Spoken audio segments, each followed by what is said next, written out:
Et si les plus grandes leçons de philosophie stoïcienne ne venaient pas des livres, mais du grand écran?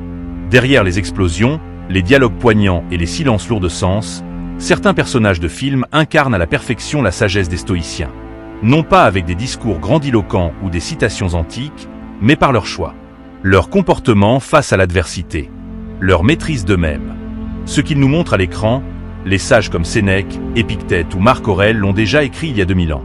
Et pourtant, c'est en les regardant que nous comprenons vraiment ce que cela veut dire. Rester calme dans la tempête, agir sans fuir, tenir debout quand tout s'écroule. Prenons Maximus, dans Gladiator. Un homme simple, loyal, soldat et père. Il aurait pu devenir empereur, mais il est trahi, réduit à l'état d'esclave. Là où la plupart sombreraient dans la haine, Maximus conserve sa dignité. Il n'agit pas pour se venger, mais pour accomplir ce qu'il croit juste. Il maîtrise sa peur, sa douleur, son deuil. Et affronte la mort avec sérénité, lorsqu'elle vient enfin le libérer. Dans son regard, on lit cette paix intérieure que seuls les hommes alignés avec leurs principes peuvent atteindre. Comme le disait Marc Aurèle, tu as pouvoir sur ton esprit, pas sur les événements extérieurs. Prends conscience de cela, et tu trouveras la force. Passons à Obi-Wan Kenobi, dans Star Wars. Dans le premier film, il n'élève jamais la voix. Il ne cherche pas à dominer, ni à imposer son savoir. Il guide, il transmet, il agit avec calme. Même face à Dark Vador, il ne fuit pas. Il se sacrifie, non pas par faiblesse, mais en acceptant ce que le destin a placé devant lui.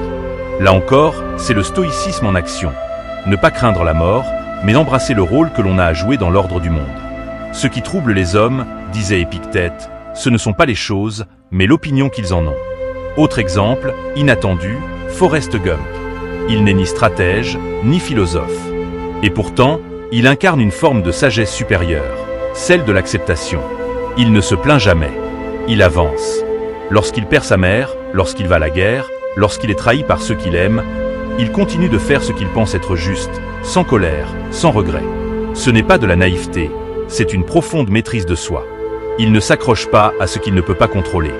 Il agit, simplement. Il illustre à merveille cette idée stoïcienne. Fais ce qui dépend de toi. Accepte le reste. Puis il y a Batman, dans The Dark Knight. Le chevalier noir n'est pas là pour être aimé. Il agit dans l'ombre, il fait ce qui est nécessaire, même si cela lui coûte son image, sa réputation. À la fin du film, il accepte d'être vu comme un criminel, pour que le peuple puisse continuer à croire en un idéal. Ce sacrifice, ce détachement de l'ego, c'est profondément stoïcien. Fais ce que tu dois faire. Et laisse les autres en parler comme ils veulent. Voilà une phrase d'Épictète que Bruce Wayne aurait pu inscrire sur les murs de sa Batcave. Et puis, tout récemment, il y a Oppenheimer. Dans le film de Christopher Nolan, on découvre un homme pris dans un dilemme moral vertigineux. Il n'est ni héros, ni bourreau. Il agit, en pensant faire le bien, et finit par emporter le poids.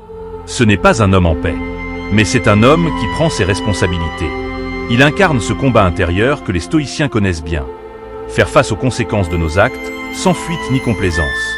Accepter le rôle qu'on a joué, même quand il est tragique. Ces personnages, tous différents, incarnent chacun à leur manière une facette du stoïcisme. Le courage. La temperanza. La sagesse. La justice. Ce ne sont pas des sages antiques, mais ils le deviennent, en silence, en acte. Et peut-être est-ce là la beauté de cette philosophie. Elle n'est pas réservée aux penseurs, ni aux méditants. Elle vit dans ceux qui se lèvent chaque jour pour faire ce qu'il faut. Dans ceux qui n'abandonnent pas. Dans ceux qui tombent, mais se relèvent. Dans ceux qui, face au chaos, décident de rester humains. Et le cinéma, parfois, nous le rappelle mieux que n'importe quel traité de philosophie. Parce qu'au fond, on n'apprend pas à être stoïcien. On le devient, par nécessité, par choix, par amour du vrai, du juste, du bien. Comme ces héros de fiction qui n'ont rien d'imaginaire, lorsqu'ils nous inspirent à devenir, nous aussi, un peu plus stoïciens.